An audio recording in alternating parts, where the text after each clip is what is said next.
Direct body में दिखाना है, ठीक है, पूरा वो दिखाना। हाँ तो क्या चल रहा था, heat and temperature. Heat and temperature में हमने बताया था कि हीट क्या होती है, ऊष्मा। ऊष्मा क्या होती है, हीट।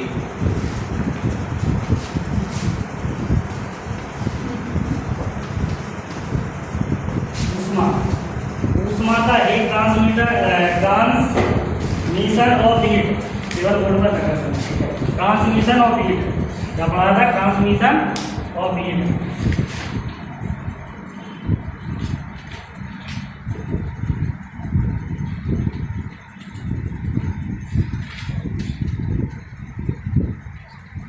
ट्रांसमिशन ऑफ हीट यानी ऊष्मा का उपचार। ऊष्मा का ट्रांसमिशन ऑफ हीट, ऊष्मा का उपचार कैसे करते हैं अपन, ये देखना है, ठीक है। सबसे पहला आता है कंडक्टर। कंडक्टर जाता है कंडक्शन।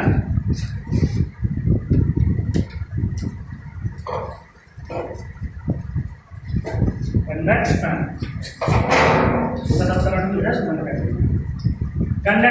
कंडक्शन मीन्स क्या होता है, चालन। क्या होता है, चालन। चालन। तो ट्रांसमिशन ऑफ हीट, ऊष्मा का जो ट्रांसमिशन, ऊष्मा को जो ट्रांसमिट करते हैं अपन, किस प्रकार होता है। तो ऊष्मा का ट्रांसमिशन 3 प्रकार से होता है। कितने प्रकार से, टाइप्स ऑफ 3 प्रकार से होता है। Number 1 conduction. कंडक्शन मीन्स क्या होता है, चालन।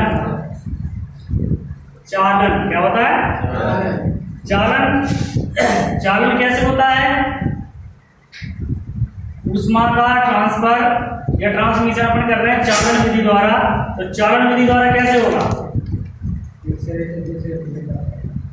कैसे होगा, ऊष्मा का पदार्थ के द्रव के माध्यम से एक सिरे से दूसरे सिरे तक पहुंचना ही क्या कहलाता है, चालन। तो चालन की जो विधि होती है वो किसमें होती है, ठोस पदार्थों में। किस पदार्थों में, ठोस पदार्थों। बहुत बढ़िया। तो जो चालन की विधि होती है वो किस पदार्थों में होती है, ठोस पदार्थों में, यानी सॉलिड में।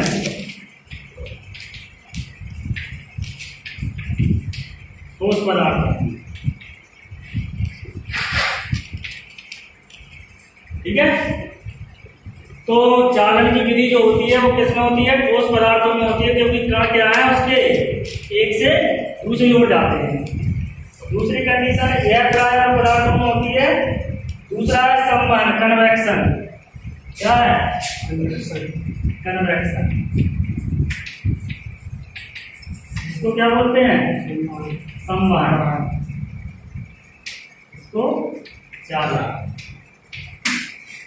कंडक्शन, कन्वेक्शन, संवहन। ऊष्मा का संवहन यानी कन्वेक्शन किस अवस्था में होता है, संवहन किस विधि में होती है, द्रव अवस्था में। किस अवस्था में होती है, संवहन एक ऐसी विधि है जिसमें पदार्थ तरल अवस्था में जो पदार्थ के कण वो गति करते हैं, किसमें करते हैं, तरल अवस्था में।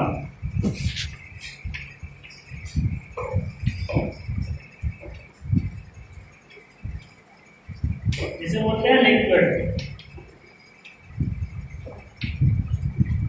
क्या बोलते हैं, लिक्विड। लिक्विड। क्या बोलते हैं, लिक्विड। लिक्विड। तो चालन जो होता है वो किसमें होता है, ठोसों में।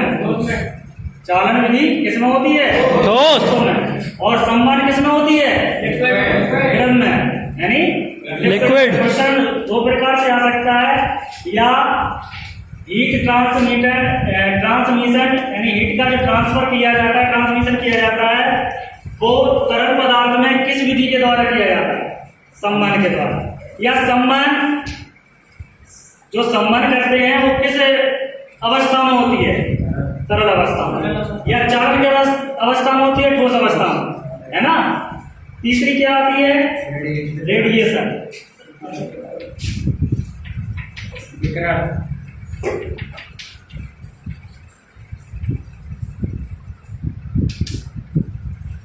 रेडिएशन जिसे बोलते हैं विकिरण। क्या बोलते हैं विकिरण, रेडिएशन। विकिरण जो कि अपन जानते हैं कि सूर्य से पराबैंगनी किरणें आ रही हैं, वो किसके रूप में आ रही है? विकिरण के रूप में आ रही है, जो कि मानव के शरीर को सबसे ज्यादा प्रभावित कर रही है। स्किन कैंसर जो कि हो रहा है सबसे ज्यादा किससे हो रहा है? रेडिएशन के द्वारा। रेडिएशन फैल किससे रहा? रेडिएशन फैल किससे रहा? जो सूर्य से पराबैंगनी किरण है, सूर्य से जो पराबैंगनी किरण है, अपने घर में सबसे ज्यादा यूज क्या होती है? फ्रेज से जो CFC गैस निकल रही है, क्या निकल रही है? CFC, chlorofluorocarbon. CFC गैस जो निकल रही है उससे क्या हो रहा है? जो अपनी ओजोन परत है उससे छेद कर रही है। जब ओजोन परत में छेद होगा, क्योंकि पृथ्वी का सुरक्षा कवच किसको कहा जाता है? Ozone layer. जो ओजोन अपने को सुरक्षा कवच प्रदान कर रहे हैं वो कौन सी परत है? ओजोन है। ओजोन लेयर है, ओजोन परत है जो अपन को तमाम प्रकार की पराबैंगनी किरणों से सुरक्षा कर रही है। लेकिन क्या है, जो CFC निकल रही है फ्रिजों से, वो क्या उसमें छेद कर रही है। तो छेद के माध्यम से जितनी भी किरणें रेडिएशन आ रही है सूर्य से, वो ह्यूमन बॉडी पे क्या कर रही है? इसलिए ज्यादातर आजकल क्या हो रहा है? कैंसर जैसी घातक बीमारी हो रही है, स्किन कैंसर हो रहा है शरीरों पर, बॉडी पे स्किन कैंसर ज्यादा। उसका कारण यही है रेडिएशन, है ना? इन्वर्टर फ्रिज से ज्यादा ना करें।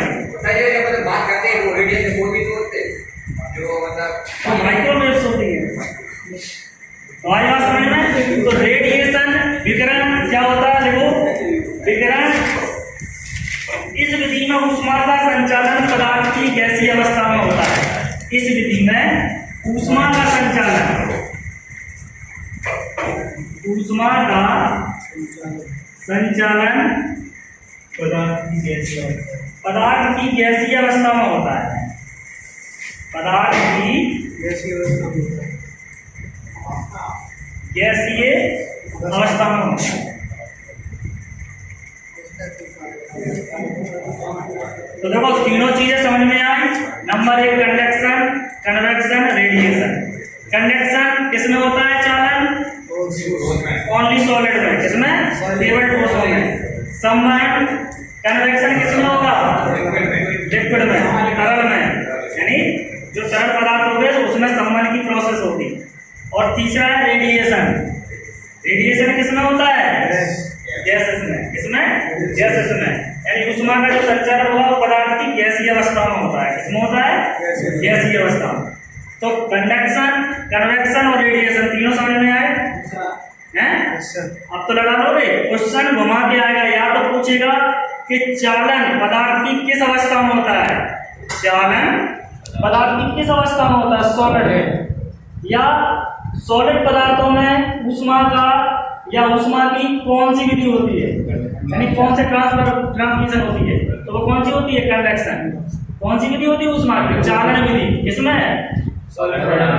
या पूछेगा तरल पदार्थ में ऊष्मा की कौन सी विधि होती है? संवहन। या पूछेगा वो गैसों में ऊष्मा की कौन सी विधि होती है? रेडिएशन। या रेडिएशन पदार्थ की किस अवस्था में होता है? या चालन पदार्थ की किस अवस्था में होता है? या संवहन पदार्थ की किस अवस्था में? तो ये था ऊष्मा का ट्रांसमिशन। क्या था? ट्रांसमिशन ऑफ हीट, ऊष्मा का ट्रांसमिशन। आई समझ में? नोट करो।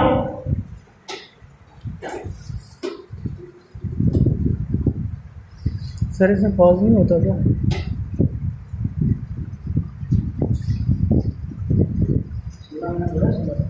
नो होगा। नो। इसके बाद देखते हैं अपन ताप के तीनों पैमानों की तुलना। नोट कर लिया?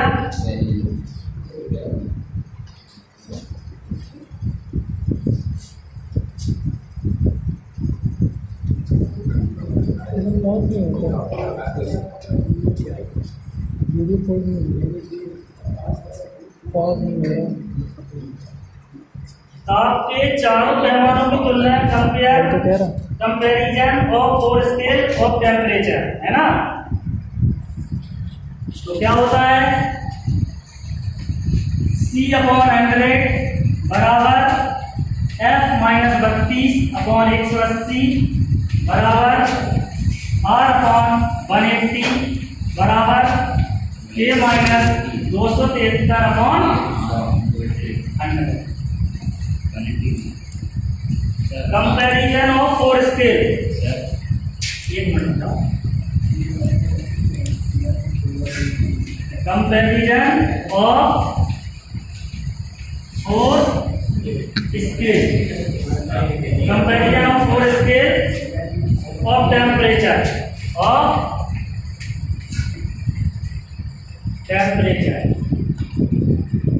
और हम बताएंगे कि comparison of 4 scale of temperature, यानी जो है ताप के चारों पैमानों पे, ताप के चारों पैमाने की तुलना कैसे करेंगे अपन। ताप के कितने पैमाने होते हैं? 4। कौन कौन से होते हैं? डिग्री सेल्सियस, फारेनहाइट, रीमर पैमाना और केल्विन पैमाना। कितने होते हैं? 4। तो सबसे पहले अगर हम पूछे कि ह्यूमन बॉडी, मानव के शरीर का टेम्परेचर कितना होता है? 37 डिग्री सेल्सियस। कितना होता है? 37 डिग्री सेल्सियस। कितना होता है? 37 डिग्री सेल्सियस। कितना होता है? 37 डिग्री सेल्सियस। अगर हम इसी को कहें कि 37 डिग्री सेल्सियस है मानव का टेम्परेचर, तो फारेनहाइट में कितना होगा? कितना होगा फारेनहाइट में? 98.6। तो ये कंपैरिजन चारों से अपन इसमें करके देखेंगे, निकाल के देखेंगे। जो कैसे देखते हैं, दिया है डिग्री सेल्सियस, कितना दिया है? 37 डिग्री। अपन को किसमें कन्वर्ट करना है? फारेनहाइट। किसमें निकालेंगे? फारेनहाइट में। तो क्या रखेंगे? C/100 equal to F minus 32/180। ठीक है, ओके सर। अब दिया है C बराबर अपन को कितना? 37। Yes sir. तो निकालना किसमें? फारेनहाइट में। तो 37 दिया है और C की जगह क्या रखेंगे? 37। तो यहाँ रखा 37 डिग्री बटे 100 बराबर F माइनस 32/180। ठीक है, ओके सर। इसको काट देंगे, 0 से 0 को काट देंगे, 2 पंचे और 2 नाम 18। अब इसका अपन क्या करेंगे? कैंची बड़ा कर देंगे। Yes sir. कैंची बड़ा 9 का करेंगे, इसमें बड़ा 9 7 3 करेंगे 3 हासिल 6 9 3 27 27 और 6 33। ठीक है, अब ये 5 जाएगा अगर, तो बराबर में क्या हो जाएगा? 5F माइनस 5 का 32 में करेंगे, 5 दूनी 10 का 0 हासिल 1 5 दिया 15 और 16। ठीक है, आ गया? गलत हो रहा हूँ। अब दे गए 333 बराबर 5F माइनस 160। अब 5 160 इस तरफ आएगा, 10 का हो जाएगा, तो ये कितना हो जाएगा? 394 बराबर 5F हो जाएगा। अब 5F बराबर सीधा F बराबर 493/5। 5 का सम भाग देंगे, कितना जाएगा? 5 नम 43। कितना बचा? 4 हो गया 43, 5 अट्ठे 40 दशमलव बचा 3 5 का 30। तो कितना आ गया? 98.6 डिग्री फ़ारेनहाइट। कितना आ गया? फ़ारेनहाइट। निकल आया फ़ारेनहाइट? Yes sir. तो ये ह्यूमर जो दिया है 4 स्केलों का समीकरण, उसमें आप किसी का भी निकाल सकते हैं। अगर डिग्री सेल्सियस दिया है तो फारेनहाइट में कन्वर्ट करेंगे, फारेनहाइट दिया है तो ह्यूमर में निकाल सकते हैं, ह्यूमर में दिया है तो आप केल्विन में निकाल सकते हैं, किसी भी में। तो यही था ह्यूमन बॉडी का 37 डिग्री सेल्सियस होता है तापमान। अगर आप फारेनहाइट में निकालेंगे तो कितना आएगा? 98.6 फारेनहाइट। और तो सेल्सियस में दिया तो डायरेक्ट कैलोरी में भी निकल सकता है। हाँ, सेल्सियस में कैलोरी में चाहिए तो सीधा ये रखो C/100 बराबर K - 273/100। आई नोट करो। Yes sir.